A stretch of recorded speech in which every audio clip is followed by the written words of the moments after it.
147편 1절에서 11절까지 말씀.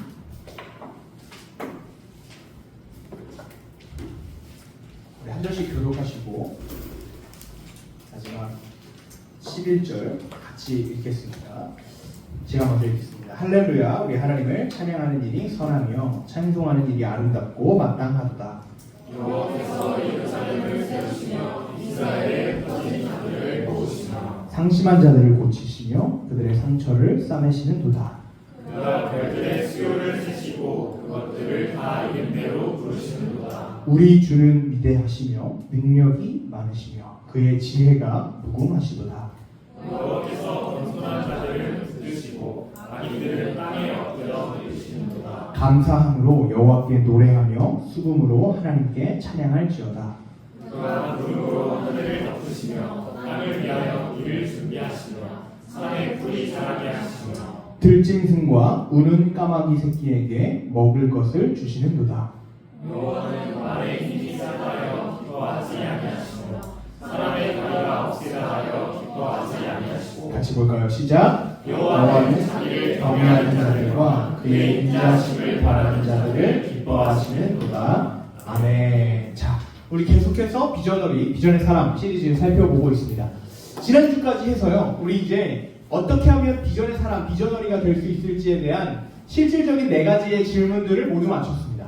복습해볼까요? 첫 번째, 우리가 비저너리가 되기 위해서 키워드가 뭐였죠? 누구에게 나아가야 된다? 대상에 대한 이야기들.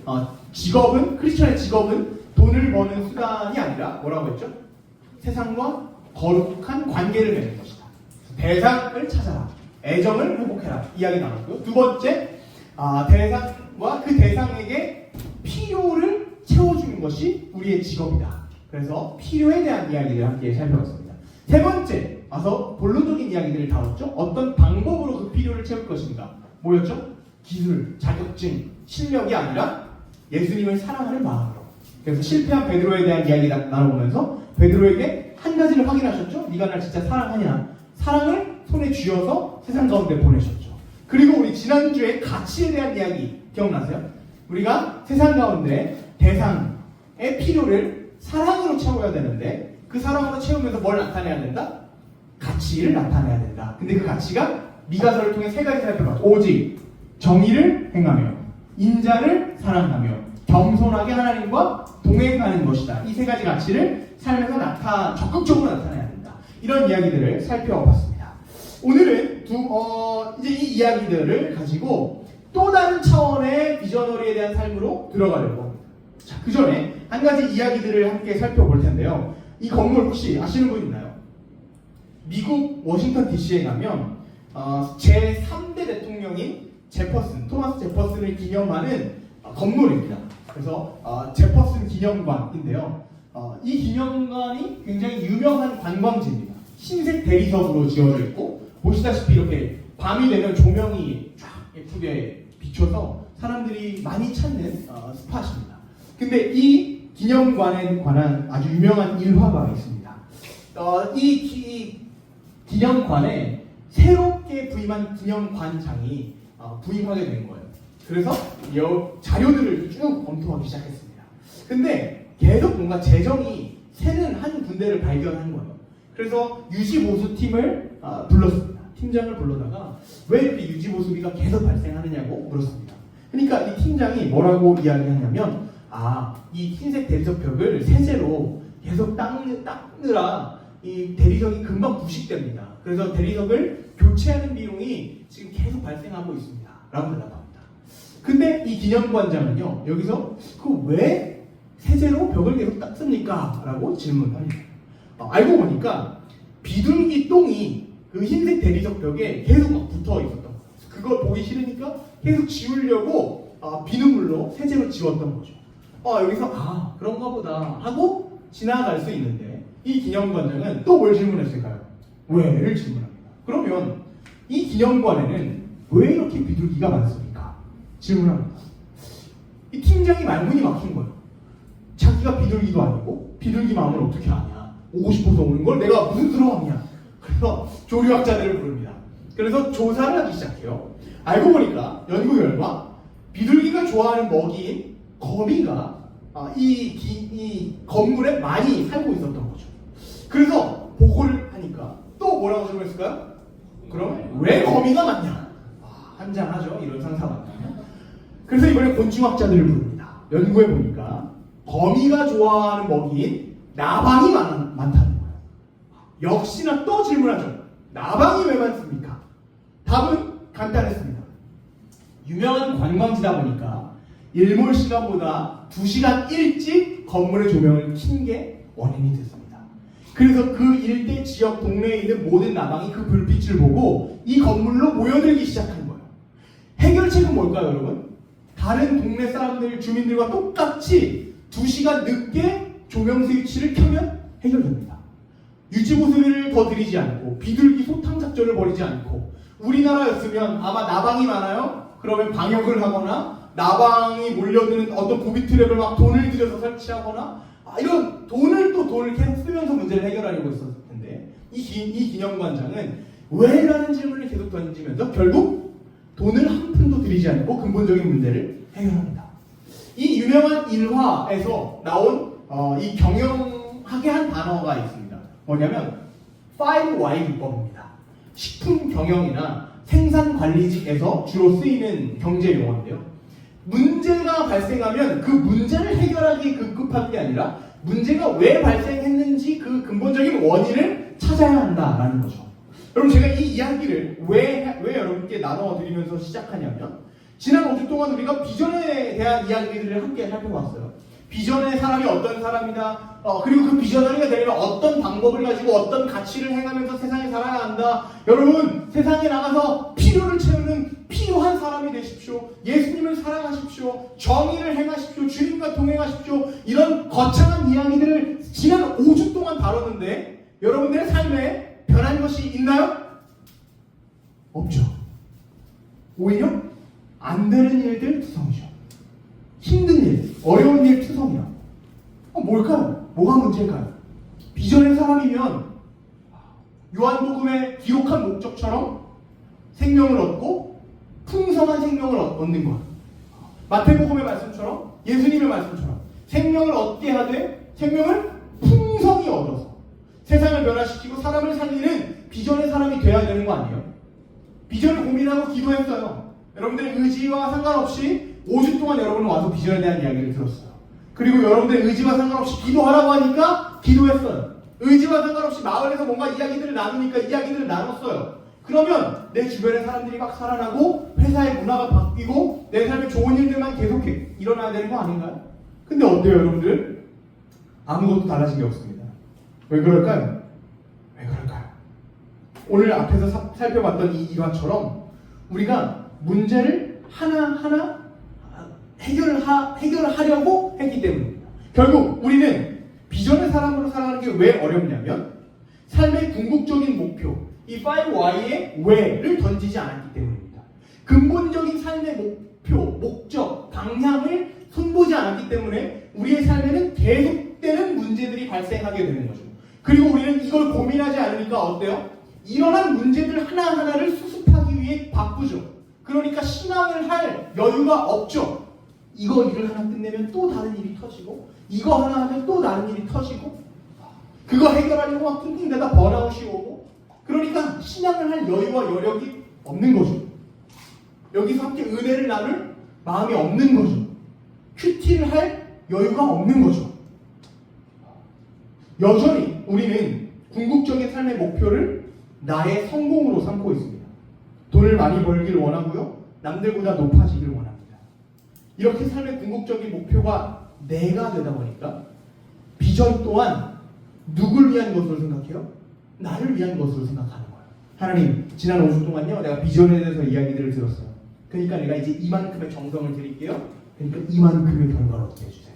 하나님, 내가 사람들의 필요를 채우는 비전의 사람이 될게요. 그러니까 이런 대박을 누리게 해주세요. 하나님, 주님 사랑해요. 베드로처럼 사랑 가지고 나갈게요. 그러니까 이런 인정을 받게 해주세요. 여전히 우리는 비전의 사람인 척하지만 그 중심이, 그 근본적인 삶의 방향이 나라는 것입니다. 무슨 말을 하고 싶냐면 여러분, 우리의 삶의 궁극적인 목표가 변해야 된다는 거예요. 우리가 비저너리로 살지 못하는 이유, 맨날 문제에 부딪혀서 허덕이는 이유, 아무런 변화도 생명도 남는 것도 없는 인생을 사는 이유는 우리의 삶의 근본적인 문제와 삶의 목표와 방향이 잘못 설정되어 있기 때문이다라는 것입니다. 여러분, 그럼 우리 삶의, 우리 인생의 궁극적인 목적은 뭐라고 생각하세요? 돈도 아니고 내 성공도 아니고 내 영광도 아니고 뭘까요? 하나님의 기쁨이 되는 것입니다. 여전히 우리는 연약한 삶을 살아요. 그런데 하나님의 기쁨을 위해 사는 것이 여러분들의 청년의 때에 그리고 평생의 삶의 근본적인 이유와 목적, 원동력이 된다면 하나님의 일하심을 우리 회장님이 나눠주신 간증처럼 삶에서 경험할 수 있다는 거죠. 반대로 이야기하면 뭘까요? 하나님의 기쁨을 위해 살지 않으면 여러분들의 삶에 하나님의 일하심이 나타나지 않는다는 겁니다. 오늘 그 이야기들을 나누려고 해요. 남은 4주, 7월 한 달 동안요, 우리 하나님께 부름 받았어요. 그리고 비전을 품었어요. 그렇다면 어떻게 하나님을 기쁘시게 하는 삶을 살 수 있을지 이 이야기들을 나눠보려고 합니다. 그래서 이번 7월을 통해서 여러분들이 비전을 가진, 그래서 하나님을 기쁘시게 하는 하나님의 사람이 되기를 원하고, 여러분들을 통해서 세상이 기뻐하는 놀라운 은혜가 넘쳐나기를 소원합니다. 여러분, 오늘 우리가 함께 살펴본 이 시편 147편은요 찬양시라는 장르에 속한 시입니다. 무슨 시요? 찬양시. 이 시편에는요 고대 문학에는 여러 장르가 있어요. 우리가 지금 큐티 모임에서 생명에서 큐티하고 있는 대부분의 이제 80몇 편, 90몇 편, 여기는 탄식시가 주로 많죠. 아유, 하나님 죽겠습니다, 살려주십시오, 이런 탄식시. 또 하나님의 지혜를 주님은 지혜로우시고 무궁하시고 이런 지혜시도 있고요. 주님은 우리의 왕이십니다, 이렇게 부르는 제왕시도 있습니다. 그런데 그 중에 하나가 주님을 찬양하는 찬양시라는 장르가 있어요. 그러니까 오늘날로 따지면 R&B, 발라드, 트로트 이런 문학 장르예요. 연애 소설, 아니면 추리 소설 이런 것 중에 하나 찬양시인데요. 자, 145편부터 150편까지를 찬양시, 할렐루야시라고 이야기해요. 어떤 배경이었냐면요, 예루살렘이 무너지죠. 성이 함락되어 포로로 끌려가요. 이때는 탄식들이 나타나는 거. 주님, 왜 우리를 돌보지 않으세요? 근데 하나님 은혜를 베푸셔서 다시 고향으로 귀환하게 하시고 성전을 완성시키게 하세요. 다시 짓게 하세요. 그때 이제 이스라엘 백성들이 그 성전을 향해 올라가면서 함께 불렀던 노래가 바로 찬양시 145편부터 155편 공동체 찬양입니다. 그런데 한 가지 우리가 간과한 게 있어요. 이 147편을 부르는 하나님 할렐루야, 우리를 구원해 주셔서 감사합니다, 우리가 이 성전으로 올라갑니다, 주님을 찬송합니다 라고 고백하는 이 사람들 누구예요? 포로지에서 돌아온 사람들입니다. 최소 70년 이상을 바벨론 포로로 있다가 돌아온 사람들이 지금 하나님을 찬양하고 있다고요. 여러분, 이게 자연스럽다고 생각하세요? 본문을 처음 읽을 때는요, 역시 하나님의 역사를 경험하니까 이렇게 됐구나, 찬양하는구나, 우리도 찬양해야지. 근데 묵상하다 보니까요, 찬양을 저라면 못했을 것 같은 거예요. 왜냐하면 지금 이 찬양하는 사람들이 대부분 포로지에서 태어난 포로 2세대였을 거예요. 왜냐하면 포로기에서 적어도 70년에서 100년 이상을 살았으니까요. 태어나니까 뭐예요? 우리 엄마 아빠가 노예고요, 나도 신분이 자동적으로 노예예요. 그리고 신앙이 없어요. 엄마 아빠에게 신앙 교육을 듣긴 하죠. 하나님은 이런 분이시고, 그래서 하나님 어떤 일을 하셨는데 우리 집을 망하게 하셨어. 하나님 어디 계신데? 하나님 우리 마음속에 계셔. 저기서 보고 계셔. 하나님 계신 성전은 어디인데? 저기 있는데 잠깐 무너졌어. 근데 고개를 돌리니까 바벨론의 화려한 성전, 신상은 금으로 어마어마 빌딩만하게 돼 있고, 저건 가짜 우상이고, 우리 하나님은 영원하시고 무궁하셔. 뭔가 이상한데? 그럼 이게 말이 되냐고요. 직업 없죠. 노예예요. 돌아왔어요. 마냥 기쁠 것 같으세요? 돌무덤이에요. 벽돌 쌓아서 집을 만들기 전까지 흙바닥에서 자야 된다고요. 차라리 포로지에 있으면 집이라도 있어요. 먹고 살 밥이라도 줍니다. 입을 옷이라도 주는데, 돌아오면 고생의 시작이라고. 잘해보자. 그래도 우리 하나님 여기 계시니 집 잘 다 쌓아보자. 성전 다시 만들어보자. 농사 지어보자. 가만히 놔둘까요? 주변국들이? 한 5년 농사 지어서 이제 조금 먹고 살 수 있는 쌀이 요만큼 생겼다. 주변에서 와서 그대로 뺏어가겠죠. 이런 삶을 살다가 주님을 어떻게 찬양할 수 있을까요? 꿈도 없어요. 직장도 없어요. 가족도 없어요. 친구도 없어요. 진로도 없습니다. 비전이 없어요. 비전어리가 아니에요. 근데 어떻게 오늘 찬양할 수 있겠냐고요. 우리에게 적용해보면 이런 거죠. 우리 삶에서 어려움이 계속돼요. 비전어리로 살지만, 교회 오지만, 기도하지만 응답되는 거 하나도 없고요. 꿈도 없어요. 하나님 어디 계셔? 우리 마음속에 계셔요. 근데 교회는 지금 조금 핍박받고 있어요. 세상은 어때요? 돈을 따라 살면 화려해요.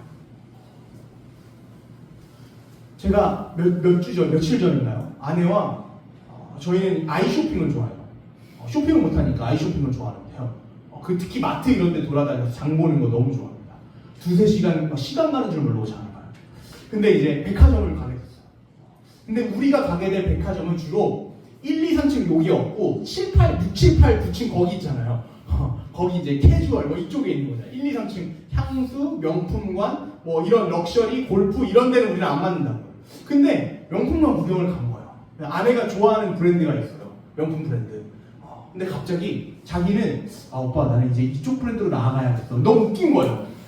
뭘 들어보면 마음 먹으면 그쪽 브랜드로 이제 막 풀착장을 할 수 있는 것처럼 말하는 게 오빠 나는 이제 이쪽 브랜드로 나아가야겠어. 뭘 나아가겠다는 건지 모르겠는데. 그래서 거기를 이제 구경을 가겠다. 웨이팅을 걸어놓고 새로 처음으로 명품관에 들어가 봤어요. 근데 너무 예쁜 가방을 아내가 발견한 거예요. 제가 봐도 예뻐요. 여보 한번 들어만 봐봐 했는데 날 좀 데려와. 이게 무슨 말인지 알겠더라니까요. 나는 여자 가방인데도 막 샀으면 좋겠어. 너무 예뻐. 가격도 합리적이고. 잠깐만 모아놓은 카드 포인트랑 상품권 조금 하면 아내가 이러는 거. 오빠 그렇게 말도 안 되는 얘기는 아닌데? 이런 생각이 들어요. 이게 결국 저희 이제 사지 않았죠. 그냥 나왔죠. 경험 삼아 재미로 그냥 구경을 한 건데 아내도 아무렇지 않은데 제가 그 가방이 계속 생각나는 거예요. 그거 잘 어울릴 것 같은데? 결혼식 갈 때 너무 예쁠 것 같은데? 목사인데요. 삭시하지 말자고 우리 명품을 사지 말라는 게 아니에요. 수준에 맞는 소비를 하고 하나님 기뻐하실 만한 소비를 하자고 제가 여기서 얘기했는데 명품이 생각나는 거죠. 사주고 싶은데 그 애기 데려오고 싶은데 이런 말들 하잖아요. 데려오고 싶은데 여러분 그런 삶 가운데 우리가 어떻게 하면 하나님의 일하심을 경험할 수 있고 어떻게 하면 거기서 그런 연약함과 그런 부족함 가운데 하나님을 찬양하고 기쁘시게 하는 삶을 살 수 있겠냐고요. 여러분 바로 오늘 본문에서 이야기하는 것은 하나님의 일하심을 경험해야 하는 거예요. 뭘 경험해야 한다고요? 일하심을 경험해야 한다. 이런 세대 가운데서 우리는 절대 우리 스스로 하나님을 기쁘시게 할 수 없습니다.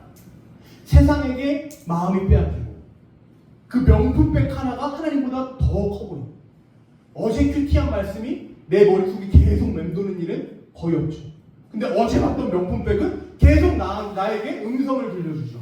하나님의 음성은 들리지 않는데 돈 앞에서는 음성이 들리는 이런 세상 가운데 어떻게 우리가 이스라엘 백성들, 이 147편의 백성들처럼 하나님을 찬양하고 기쁘시게 하는 삶을 살 수 있냐? 뭐라고요? 하나님의 일하심을 경험해야 한다. 오늘 보면 2절, 3절을 보십시오.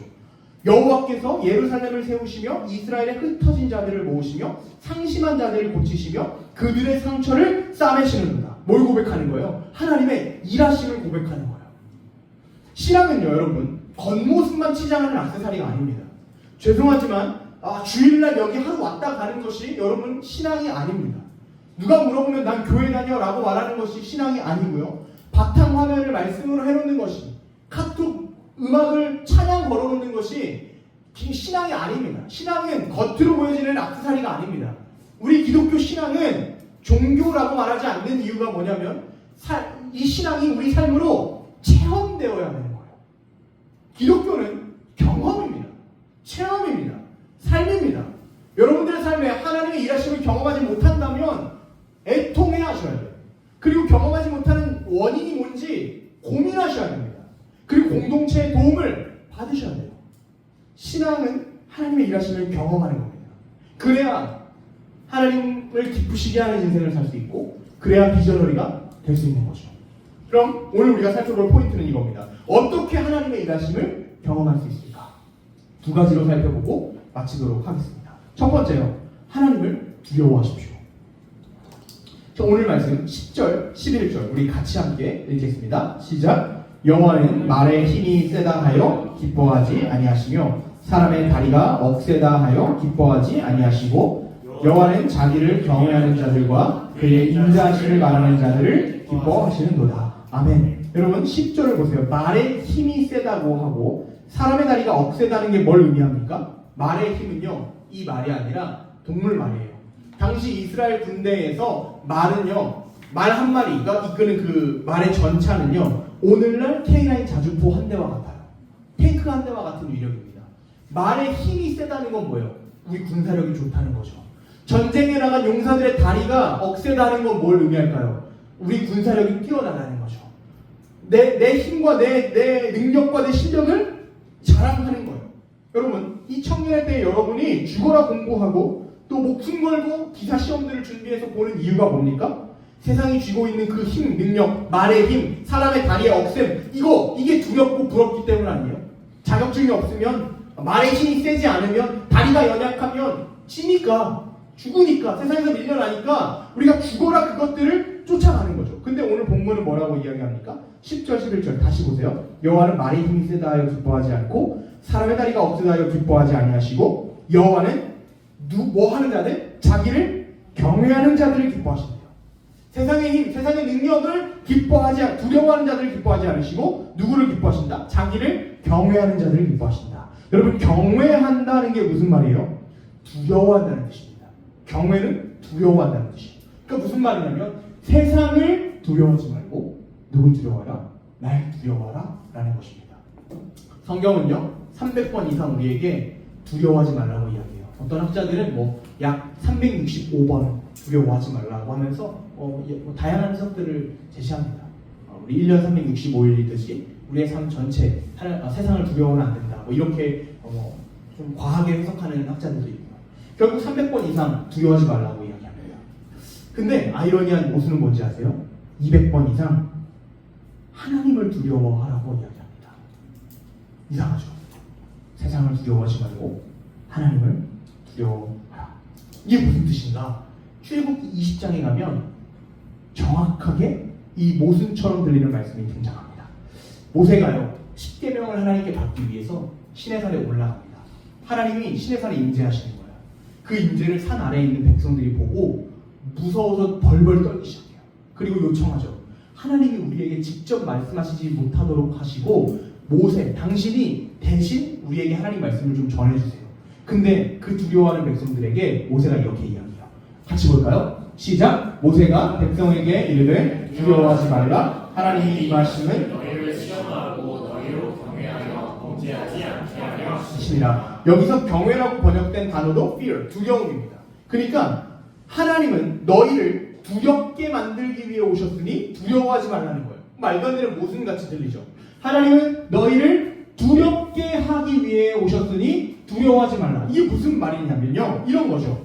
하나님을 두려워해서 하나님으로부터 멀어지지 말고 하나님을 두려워하는 그 마음을 가지고 범죄하지 않아서 하나님으로부터 멀어지지 않도록 해라. 이런 거죠. 세상이 말하는 두려움은 뭐예요? 두려움의 대상이 있어요. 그러면 그 두려움의 대상과 최대한 멀어지라고 말합니다. 뭐가 두려우세요, 여러분? 가난 두렵죠. 실패 두렵죠. 세상에서 막 무시당하고 밀려나는 거, 떨어지는 거 두렵죠. 그러니까 어떻게 해요? 그 가난으로부터 멀어지기 위해서 돈을 목숨 걸고 쫓아가는 거죠. 근데 성경이 말하는 두려움은 뭐냐면, 아니야, 두려움은 그 대상으로부터 멀어지는 게 아니라 오히려 그 대상으로부터 멀어지지 않기 위해서 가까이 붙어 있는 거야. 하나님을 두려워해. 하나님과 멀어지지 않기 위해서 발버둥 치라는 거. 이게 바로 경외입니다. 이 두려움이라는 단어가 어디서 고대 유대 문헌에서 어떤 맥락에서 쓰이냐면, 여러분 고지전 같은 그 전쟁 영화 보시면 능선에 이렇게 붙어 있죠. 그리고 한 10m, 20m 앞에 북한 적들이 있어요. 그러면 병사들이 총을 들고 그 능선 벽에 기대서 뛰어나갈 준비를 하죠. 중대장이 돌격 앞으로 이 한마디를 외치면 목숨 걸고 그냥 뛰어나가는 거예요. 얼마나 두렵겠어요. 그쵸? 와, 언제 명령이 떨어질까? 너무 죽으면 어떡하지? 너무 두려운데? 그 두려움을 하나님께 그대로 갖다 놓는 것. 그 두려운 마음을 하나님께 툭 갖다 놓으면 그게 경외예요. 여러분, 하나님을 두려워하십시오. 하나님과 멀어지지 않기 위해서 발버둥치십시오. 하나님을 두려워하는 건 죄를 미워하는 거고요. 교만에서 떠나는 것이고요. 자기 숭배에서 떠나는 것입니다.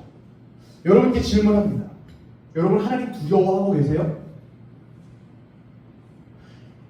하나님 경외하는 것은 여러분이 모태신앙이라고 자연스럽게 생기지 않습니다. 매주 주일을 지킨다고 자연스럽게 생기지 않아요.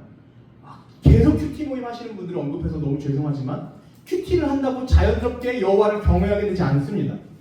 지난주 신혼가정마을에서 나눈 이야기가 있어요. 뭔지 아세요? 우리 여기서 가장 고참 선배들, 신혼가정들 나눈 이야기가 뭐냐면 머리가 커졌다는 거예요. 어떤 설교를 들어도, 어떤 나눔과 간증을 들어도 어디서 다 한 번쯤 들어본 이야기인 거죠.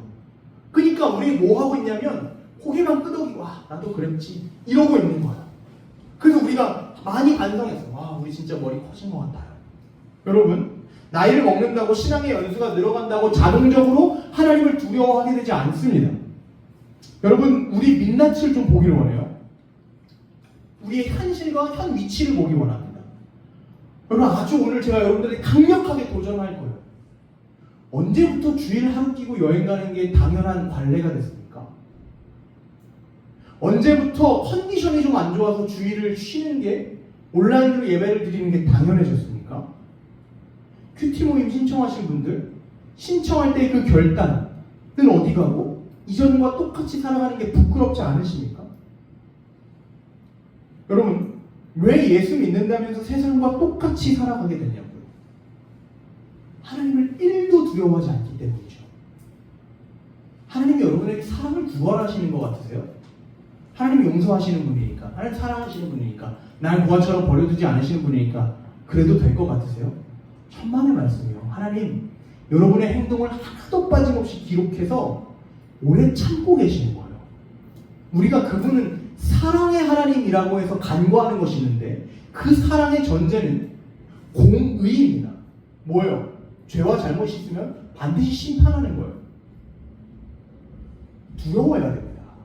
온 우주 만물을 지으시고 별들의 수를 세시며 그 별들의 이름을 붙이신 분이라고요.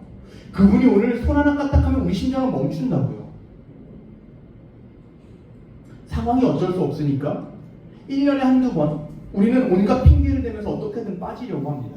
돈 앞에, 세상의 쾌락 앞에 우리는 한없이 연약해지고 초라해지고 수치스러워지죠. 그러니까 우리가 하나님을 기쁘게 할 수 없는 겁니다. 그러니까 하나님의 일하심이 여러분들 삶에 나타나지 않는 거고요. 삶이 변화되지 않는 겁니다. 그러니까 조금만 우리를 힘들게 하는 상황들이 찾아오면 넘어지고 난리 법석을 치는 거죠. 그런데 하나님을 경외하고 하나님을 두려워하는 사람, 다시 말하면 하나님과 멀어지지 않기 위해서 안간 힘을 쓰는 사람들은 어때요? 흔들리지 않습니다. 넘어지지 않아요. 왜요? 인생이 너무 심플해집니다. 어려운 상황이 와요. 갈등이 옵니다. 뭔가를 선택해야 돼요. 고민하죠. 뭘 고민하면 돼요? 어떻게 하는 게 하나님을 기쁘시게 할 수 있을까? 오늘 제가 아침에 회장님에게 이 간증과 나눔을 나눠달라고 부탁드린 이유가 바로 이거예요. 뭘 고민했어요? 하기 싫은 상황에서 왜 해야 되는지 모르는 상황에서 뭘 고민했어요?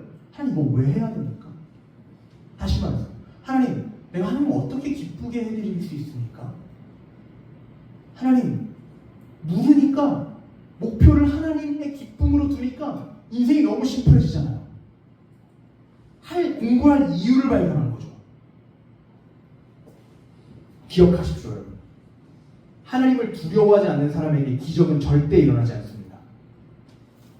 반대로 하나님을 기쁘시게 하는 삶은 하나님의 일하심을 경험할 수 있습니다. 일하심을 경험하고 싶으세요? 하나님을 두려워하십시오. 오늘 마을끼리 모여서 어떻게 하면 우리가 하나님께 멀어지지 않을 수 있을까? 이 고민하시고 서로 세격줄이 되어서 서로 때로는 과감하게 혼내고 과감하게 격려하고 질책하고 위로하고 필요한 사람이 있으면 여러분 재정을 써서 커피 쿠폰 좀 보내주고 우리 여기 돈이 많아 보이는 우리 신혼가정들에게 와서 밥 좀 사달라고 하고 죄송합니다. 사전에 논의가 되지 않은 내용이어가지고 하자 해보자. 핸드폰이요 만들어진 목적이 뭐예요? 전화죠. 유튜브도 보고요, 노래도 듣고요, 우리 여기 뒤에 동영상도 찍고 있고요, 스트리밍도 하고 있어요, 메모도 하죠. 너무나 좋은 기능이 많은데 여러분 전화 안 된다고 하면 이거 들고 다닐 거예요? 안 들고 다니겠죠. 버려지겠죠. 이걸 만든 목적은 전화예요. 우리를 만드신 목적이 뭐예요? 말씀을 확인해 보세요. 이사야서 말씀이에요. 이 백성은 내가 나를 위하여 지었나니 나를 찬송하게 하려 합니다. 하나님을 기쁘시게 할 존재가 필요했던 거예요. 하나님 영광 받으시려고 기쁘시게 할 한 존재가 필요해서 우리를 지으신 거예요. 이 이야기를 바울이 고린도후서에서 뭐라고 이야기하는지 아세요? 같이 읽어봅시다. 시작! 그런즉 우리는 몸으로 있든지 떠나든지 주를 기쁘시게 하는 자가 되기를 힘쓴다. 되기를 힘쓴다. 무슨 말이에요? 하나님을 기쁘시게 하는 것이 내 삶의 목표가 되어야 합니다 라는 뜻이죠. 하나님을 기쁘시게 하는 것이 내 삶의 원동력이 되기를 원합니다. 하나님을 기쁘시게 하는 목표가 내 삶의 그 어떤 것보다 우위에 있기를 원합니다. 돈 앞에서도, 권력 앞에서도, 사랑과 성적인 문제 앞에서도, 세상의 갈등 앞에서도 하나님을 기쁘시게 하는 것을 그 무엇도 깎아내릴 수 없습니다. 이 고백을 하고 있는 거죠. 여러분, 지음받은 목적대로 살지 못하면 하물며 이 핸드폰도 버림받습니다. 근데 우리는 어떨까요? 하나님께 주목 못 받는 거예요. 하나님의 보호 아래 없는 거죠. 무늬만 껍데기만 신앙인인 거예요. 여러분, 이와 같은 신앙 가운데서 여러분들 벗어나 이제 하나님의 일하심을 경험하기를 간절히 소원합니다. 두 번째는요, 우리 본문 이렇게 이야기합니다. 하나님을 기다리라. 하나님의 일하심을 경험하기 위한 두 번째 방법, 하나님을 기다리십시오. 10절 11절 다시 한번 읽어보겠습니다. 힘을 내셔서요. 네, 10절 11절 같이 읽어보겠습니다. 시작! 여호와는 말에 힘이 세다 하여 기뻐하지 아니하시며 사람의 다리가 억세다 하여 기뻐하지 아니하시고 여호와는 자기를 경외하는 자들과 그의 인자하심을 말하는 자들을 기뻐하시는구나. 아멘. 하나님 어떤 자들을 기뻐하신다고요? 그의 인자하심을 말하는 자들을 기뻐하신다. 인자하심, 지난주에 배운 단어 또 나오네요. 헤세드가 또 나와요. 자, 뭐라고요? 헤세드 박사님? 헤세드 무슨 뜻이라고요? 강자가 약자에게 그럴 의무가 없으면 베푸는 언약적 충성과 사랑이요.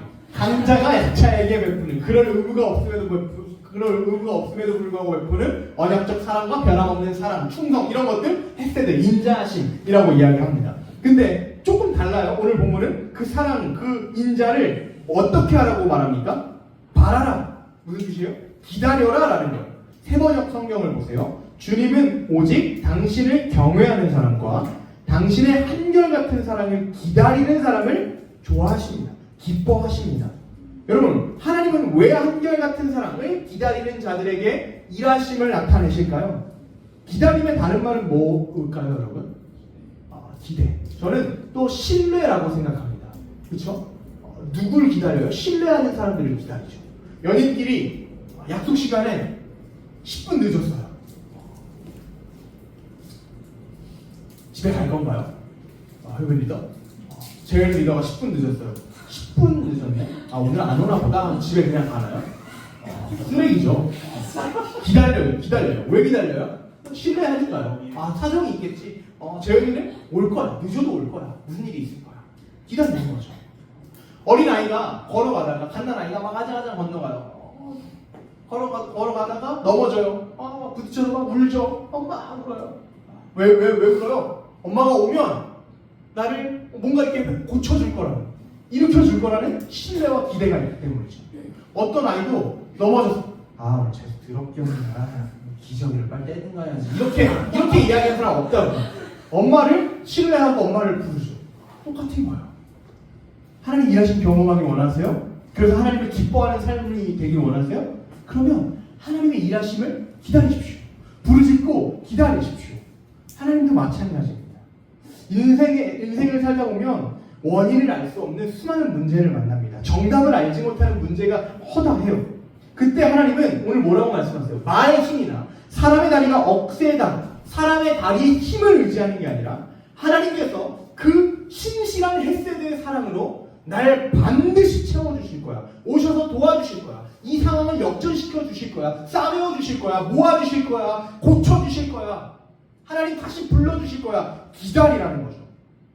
계속 언급하지 마. 회장님이 나눠주신 저 간증과는 하나님 기도하면 일하실 거야. 보여주실 거야. 하나님 이거 왜 공부해야 됩니까? 마치 영화 속 장면처럼 기도하는데 진동이 울렸다고 하잖아요. 막연하게 대학원 가기 위해서 준비했던 시험과 자격증들이 이제는 구체화된 거예요. 비전을 하나님 더 보여주신 거죠. 필요를 보게 해주신 거죠. 여러분 중에는 정말 힘든 시간을 지나고 계시는 분들이 있을 줄로 압니다. 믿고 싶은데 믿어지지 않고, 우리 가족 잘 살려보고 싶은데 가족에 어려움들이 있고, 가난하고 건강에 문제가 있고, 열심히 노력하는데 노력한 만큼의 성과가 안 나오는 인생의 공식이 무너져버린 지체들도 있을 줄로 압니다. 이 모든 슬픔과 모든 문제들 가운데 기다리시기를 축복합니다. 하나님 기다리시는 자에게 반드시 일하실 것입니다. 여러분, 그 하나님이 어떤 분이세요? 2절 3절 다시 보세요. 예루살렘을 세우시는 분이고, 흩어진 자들을 모으시는 분이고, 상심한 자들을 고치시고 상처를 싸매시는 분입니다. 누가 고치세요? 2절 앞에 주어가 누구예요? 여호와요. 여호와께서 모든 것을 행하실 거예요. 뿐만 아니라 8절 9절을 보세요. 어떤 분이십니까? 그가 구름으로 하늘을 덮으시고 땅을 위해서 비를 내리시는 분이에요. 여러분, 근데 제가 이번 설교를 준비하면서 말씀을 묵상하고 여러 책들과 설교들, 목사님들의 설교들을 들으면서 새롭게 발견하고 깨닫게 된 사실이 있어요. 우리는 이 찬양을 부르고 이 말씀을 읽고 생각할 때마다 누굴 위해서 비를 내려주신다고 생각해요? 나요. 근데 본문 그렇게 이야기하고 있지 않던데요? 너 어딜 위해서요? 땅을 위해서요. 우리 때문에 비 내려주시는 게 아니에요. 땅을 위해서 비를 내려주시고요. 9절 보세요. 18절 마지막 보세요. 산에 풀이 자라게 하시고요. 9절 들짐승과 우는 까마귀 새끼에게 먹을 것을 주신다고 말해요. 흥미로운 건 뭐예요? 우리를 위해서 비를 준비하시는 게 아니라는 거예요. 우는 까마귀. 여러분, 까마귀는 이스라엘 백성들에게 굉장히 부정한 동물이에요. 근데 앞에 우는이 붙었어요. 부정에 부정이 더했어요. 그 새끼, 어린 것, 이것도 부정이에요. 부정에 부정이 엄청나게 부정한, 먼지만도 못한 것들까지 하나님이 먹을 것을 주신다는 걸 이야기하는 거예요. 그럼 이 뒤에 생략된 한 문장이 있죠. 뭐예요? 예수님의 말씀에서 살펴보죠. 마태복음 6장 26절 보세요. 공중의 새를 보라, 심지도 않고 거두지도 않고 창고에 모아들이지도 않았는데 너희 하늘아버지께서 기르신다. 너희는 이것들보다 더 귀하지 않겠냐? 오늘 입다가 내일 아궁이에 던져지는 들풀도 하나님이 이렇게 입히시거든. 뭐요? 같이 읽어볼까? 시작! 하물며 너희일까 보냐? 믿음이 작은 자들아. 생략된 음성이 뭐라고요? 하물며 너희일까 보냐? 믿음이 작은 자들아. 여러분, 하나님의 사랑을 생각해 보십시오. 우리를 위해 계절을 만드시고 이 땅에 질서를 만드셨어요. 지금도 온 우주를 운행하고 계세요. 무엇보다 여러분을 자녀 삼기 위해서 오늘 이 자리에 이 말씀을 듣게 하시기 위해서 2000년 전에 자신의 아들을 십자가에 못 박아 죽이셨고 여러분을 예정하고 선택하여 부르셨어요. 온갖 방법을 동원하여 친구를 통해서, 부모님을 통해서 우연히 이 교회에 오게 하셔서 오늘 이 말씀을 듣게 하셨어요. 하물며 그 하나님이 여러분들을 먹이시고 입히시고 채우시고 싸매시고 고치시지 않겠냐라는 거죠. 그러니까 우리가 해야 될 일은 뭐예요? 그분의 일하심을 기다리는 거죠. 이번 주 우리 이 두 가지 일, 하나님을 두려워하고 경외하고 그분의 일하심을 경험하기 위해서 수단과 방법을 가리지 않고 도전해 보기를 소원합니다. 특별히 우리 전체가 이 놀라운 하나님의 일하심을 경험하기 위해 도전할 한 가지 미션이 있습니다. 아주 원초적인 방법인데요. 암송입니다. 시편 34편 7절 같이 한번 7절부터 10절 딱 4절이에요. 같이 한번 읽어봅시다. 어떤 내용인지 시작! 여호와의 천사가 주를 경외하는 자를 불러 진치고 그들을 건지시는도다. 너희는 여호와의 선하심을 맛보아 알지어다. 그에게 피하는 자는 복이 있도다. 너희 성도들아 여호와를 경외하라. 그를 경외하는 자에게는 부족함이 없도다. 젊은 사자는 궁핍하여 줄일지라도 여호와를 찾는 자는 모든 좋은 것에 부족함이 없으리로다. 아멘. 제가 이 말씀을 아주 예쁘게 그 카드 뉴스로 만들었어요. 한 장의 이미지로 만들었습니다. 여러분들에게 오늘 뿌려드릴 거예요. 어떤 수단과 방법을 가리지 말고 그때그때 읽고 암송해보자. 말씀을 우리 마음에 심어서 하나님을 가까이 하고, 그래서 그분의 일하심을 기다리며, 그래서 주님의 일하심을 경험해서 다음 주 이 자리에서 또 간증할 수 있는 제2의 주인공들이 탄생하고, 그래서 우리 공동체 전체가 이번 7월 한 달 어디를 향해 나아가자고요? 하나님을 기쁘시게 하는데 나아가자고요. 그래서 그 놀랍고 벅찬 은혜들을 경험하고 8월 15일 함께 수련회 현장에서 주님을 온 몸으로 만나는 것입니다. 여러분, 이 놀라운 일들, 여러분들이 마주한 그 구체적인 삶의 현장, 여러분들이 붙들고 씨름하는 그 일터, 문제, 시험의 현장에서 구체적으로 세밀하게 경험되어지기를 축복합니다.